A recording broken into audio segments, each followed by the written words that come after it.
Oi, eu sou Gabriela Hermes e você está no Mentes de Ferro TV, um local para descobrirmos o potencial da nossa mente, nossa capacidade de produção, nossas vocações, o tamanho da nossa resiliência, falar de negócios e, por que não, incluir o social business. Tudo para você ter a vida que realmente você ama.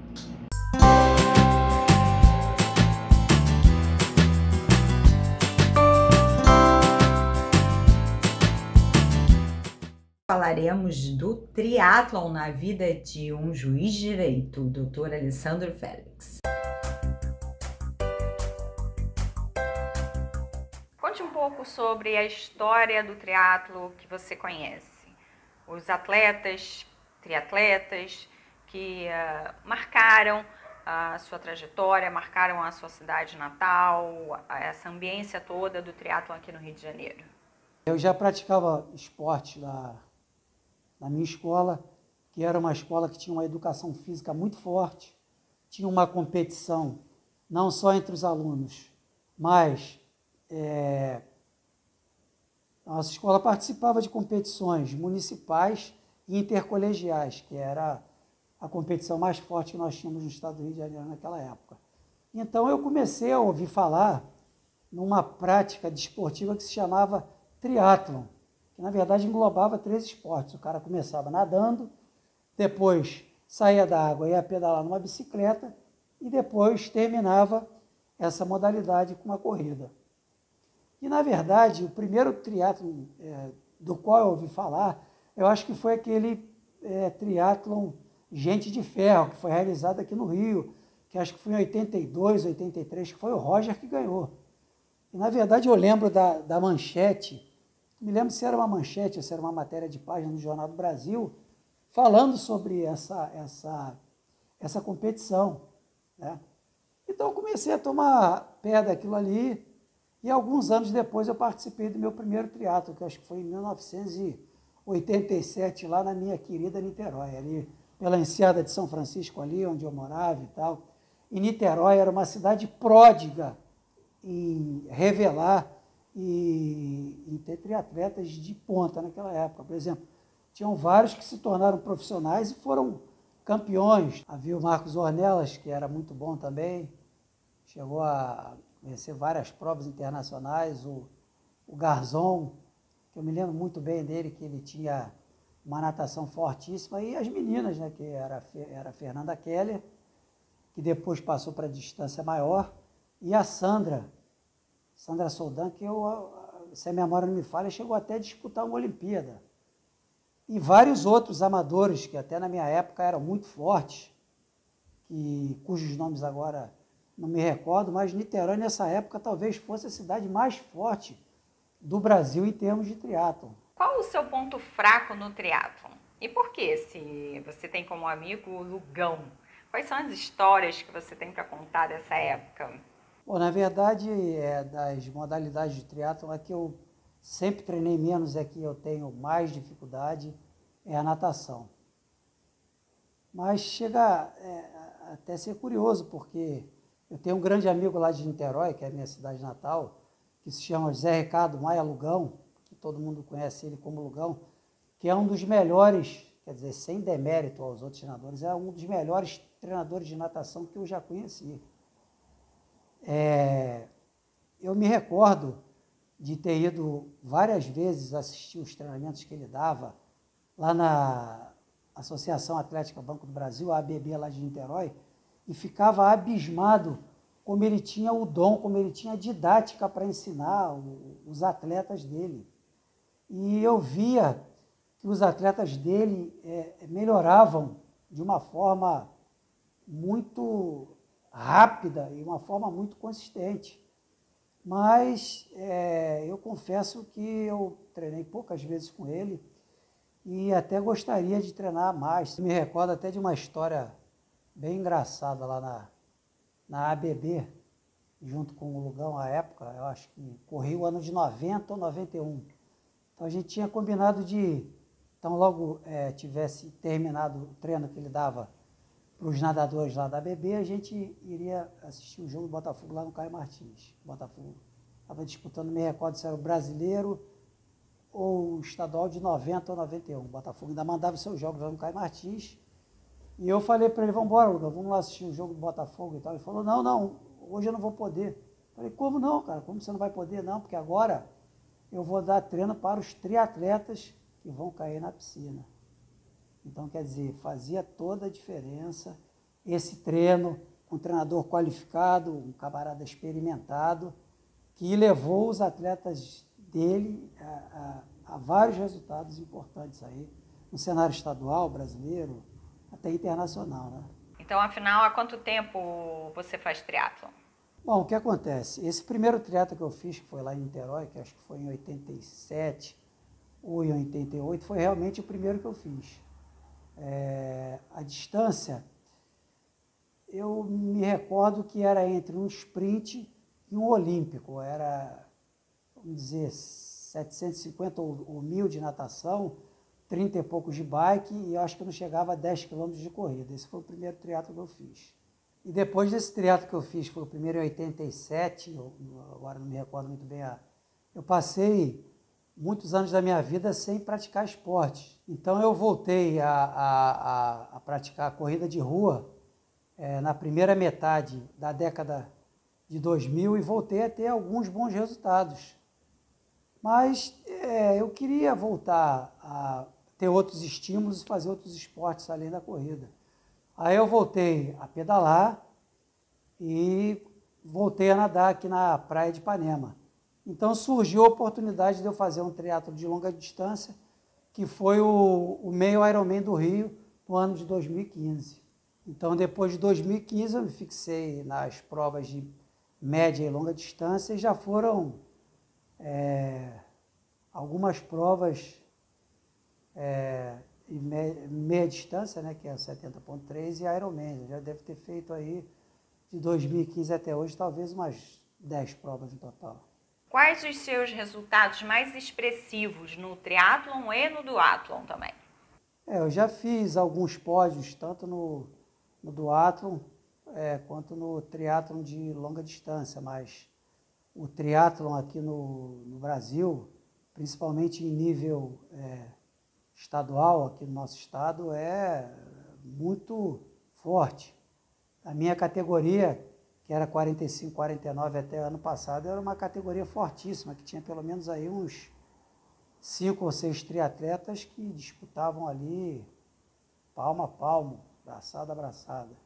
E agora, quer dizer, do ano de 2020, que é esse ano em diante, eu vou começar a correr na categoria 50, 54, e a gente almeja aí um dia representar o nosso estado, representar o país aí em alguma competição de nível sul-americano, de nível mundial, quem sabe, né? Você fez um Ironman. O que significa essa prova e como se preparou para essa competição? Bom, o Ironman das provas de longa distância é a que tem a segunda maior distância, né? São 3.800 metros você nadando, depois você pega a bicicleta, pedala 180, depois de pedalar 180 quilômetros, você calça o tênis e vai correr uma maratona, 42 quilômetros e quase 200 metros. Realmente é uma prova que a gente não aconselha a quem não treinou e quem não se condicionou adequadamente a fazer.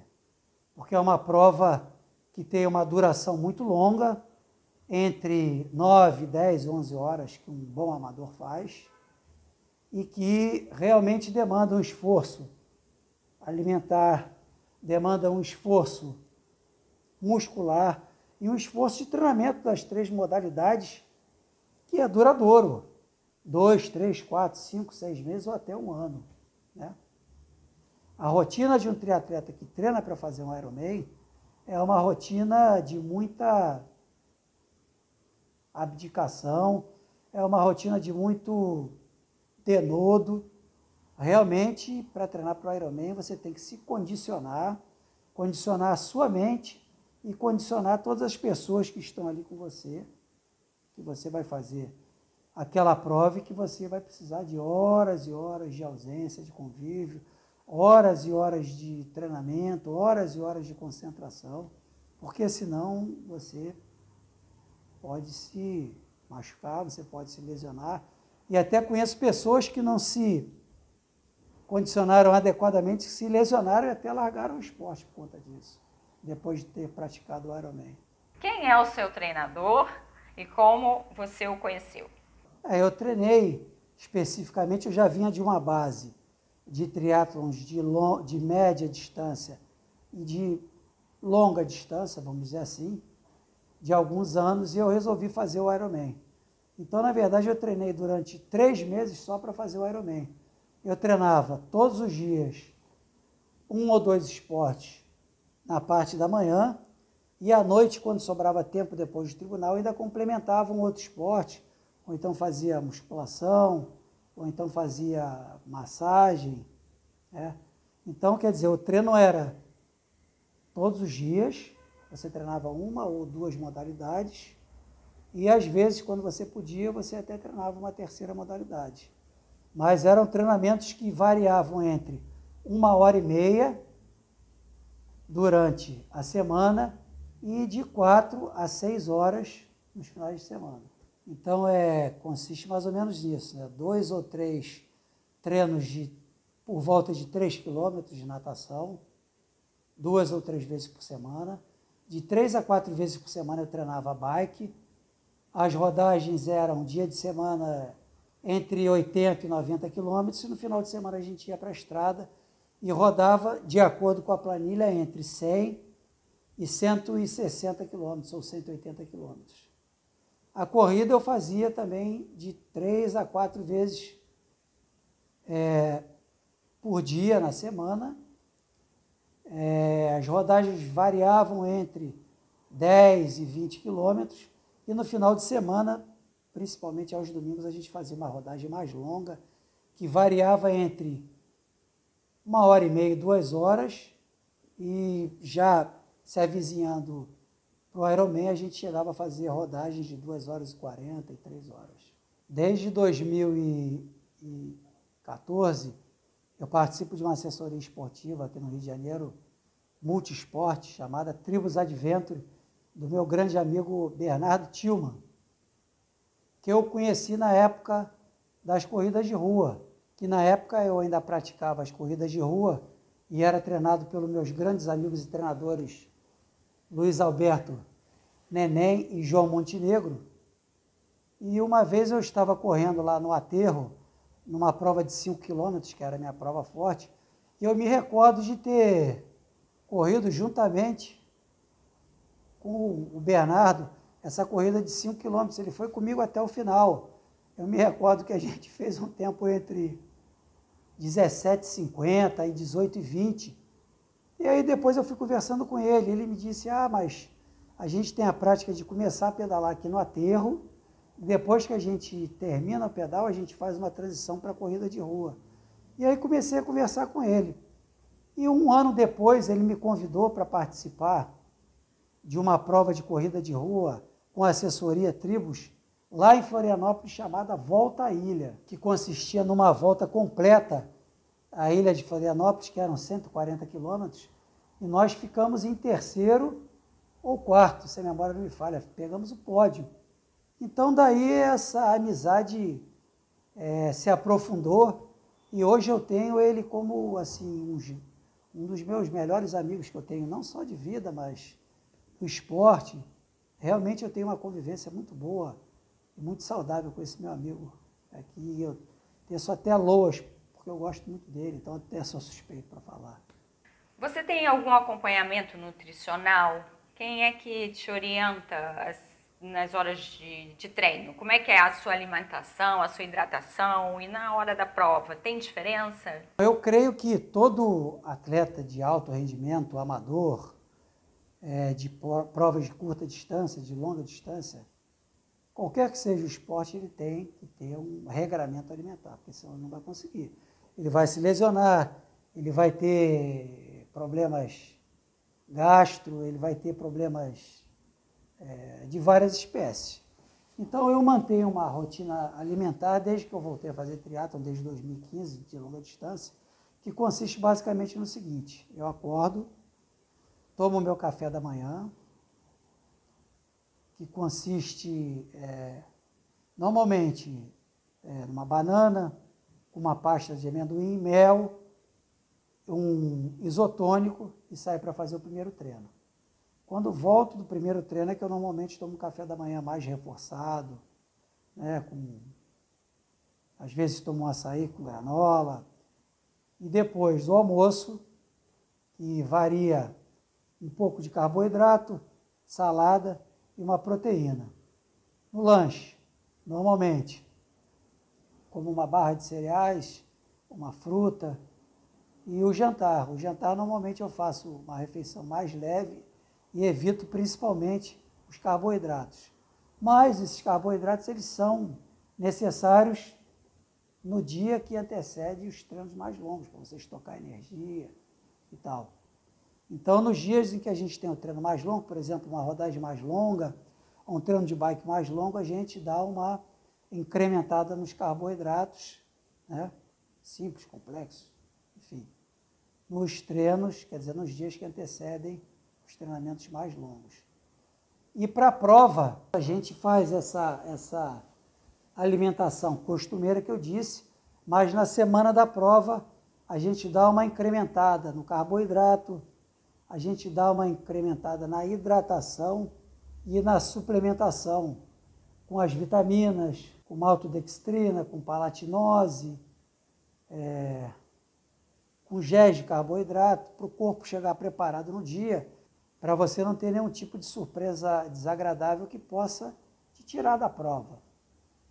E durante a prova você tem algumas rotinas alimentares que você não pode deixar de seguir, como por exemplo, prova de longa distância, por exemplo, de duração de 4 horas, de 4 a 6 horas, a 8 horas ou 10 horas, você tem que manter o seu corpo forte, hidratado e suplementado, pelo menos de hora em hora, pelo menos é o que eu faço.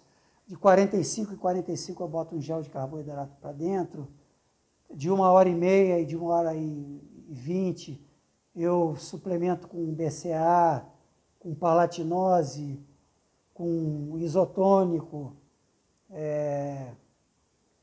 com bastante carboidrato. Você vai mantendo essa rotina até o fim da prova, porque se você negligencia, ou se você pula, ou se você intercala alguma dessas etapas, seu corpo pode começar a enfraquecer e buscar energia de outras formas, e realmente aí você vai quebrar. Você já teve algum acidente, alguma lesão? Como é que é praticar esse esporte, né, o ciclismo, e como evitar certas lesões ou se machucar mesmo, né, ao longo do treinamento? O que é necessário, o que você tem a dizer para as pessoas para que elas tomem os cuidados necessários, porque nós vivemos numa cidade urbana, né? Não tem a cultura esportiva. Eu tive um acidente grave, que foi no ano de 2015, eu treinando para o Ironman aqui do Rio, né, o meio Iron 70.3. Eu vinha pedalando numa bicicleta de contrarrelógio, no clipe, uma velocidade bem alta, na Rio Magé, e o pneu da frente da bike estourou quando eu estava por volta de 50 km por hora. E, na verdade, eu experimentei uma capotagem e aterrissei com o meu braço esquerdo, com todo o peso do corpo sobre o meu braço esquerdo. Eu tive rompimento de todos os ligamentos aqui e fui submetido a uma cirurgia de urgência. E fiquei 5 meses parado depois dessa cirurgia.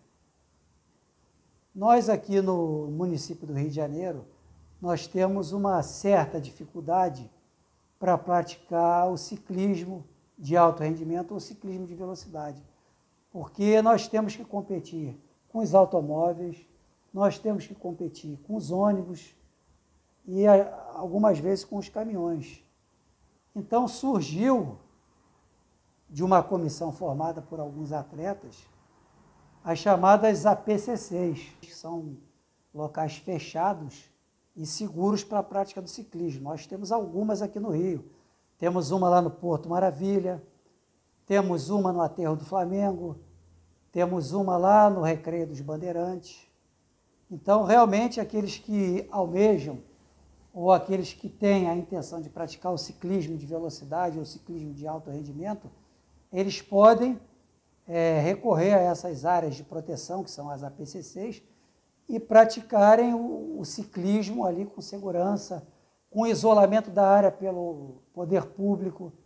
Realmente, naqueles dias em que há funcionamento da APCC, a área é fechada, isolada, e as bicicletas não têm que lutar pelo seu espaço com os carros, com os ônibus, com os caminhões, com as motocicletas. Então, realmente, isso aí foi um incremento muito grande e fomentou um aumento de praticantes, não só de triatlo, mas no ciclismo aqui no Rio de Janeiro, com a criação das APCCs. Você já deixou de completar, de cruzar a linha de chegada de alguma prova? O que aconteceu? O que você faria de diferente para cruzar a linha de chegada dessa prova? O que aconteceu é que eu vinha num treinamento muito forte e muito concentrado para disputar o Ironman, o meio Ironman aqui do Rio de 2018. Eu pensava até em disputar o pódio ali, ou chegar entre os primeiros da minha categoria para tentar disputar o Mundial de meio Ironman. Eu confesso que para esse ano eu não respeitei o meu corpo e, na verdade, fui além do que eu deveria fazer. Uma semana antes eu fiz um contrarrelógio aqui na Lagoa Rodrigo de Freitas de 90 quilômetros ao redor da lagoa. Eu dei, se a memória não me falha, 12 voltas a 40 de média. E eu, terminando o treino, eu vim andando devagar para casa, a 10 por hora. Quando eu entrei na rua Garcia Dávila, eu já estava com a mente totalmente desligada, desatento. Eu caí por cima do cotovelo, por cima do ombro e ralei todo aqui o braço, o cotovelo, o ombro e o joelho. E muito embora eu tenha caído a uma velocidade ridiculamente baixa, no trecho onde eu caí o asfalto era muito poroso. Então as lesões, elas, por incrível que pareça, elas foram profundas. Então não deu tempo de cicatrizar para a prova. E mesmo desobedecendo recomendação médica expressa, eu fui correr o meio Iron do Rio de 2018. Eu saí da água razoavelmente bem, mas como era um dia de muito sol, muito vento, as feridas elas começaram a arder demais. Então eu não conseguia mais pedalar. Me incomodava de uma tal maneira que eu tive que encostar a bike e desistir daquela prova que eu estava muito bem preparado, mas talvez não estivesse tão bem preparado emocionalmente e psicologicamente para fazer aquela prova. Que provas de triatlon quer fazer no futuro? Já planejou alguma coisa para 2021? Bom, assim, a gente que treina forte, que treina pesado, que treina com afinco, sempre acredita que possa ter um resultado expressivo, acho que qualquer atleta. Então, um dia, assim, quem sabe, no futuro próximo, eu tenho intenção de disputar e representar o estado do Rio ou o Brasil numa competição de nível sul-americano, mundial, seja de média distância ou de longa distância. Já virou triatleta? A gente tem a bike de entrada para você. Na compra da Magrela, a equipe Monique Azevedo de triatlon, que o Mentes de Ferro apoia desde 2012, ganha uniformes novos. Então é assim, você vira triatleta e, converte a sua compra em um negócio social. No último episódio da série Doutor Alessandri, ele vai falar de outros esportes olímpicos que ele já praticou e vai deixar uma mensagem aí pra galera que tá indo para as Olimpíadas. Imperdível.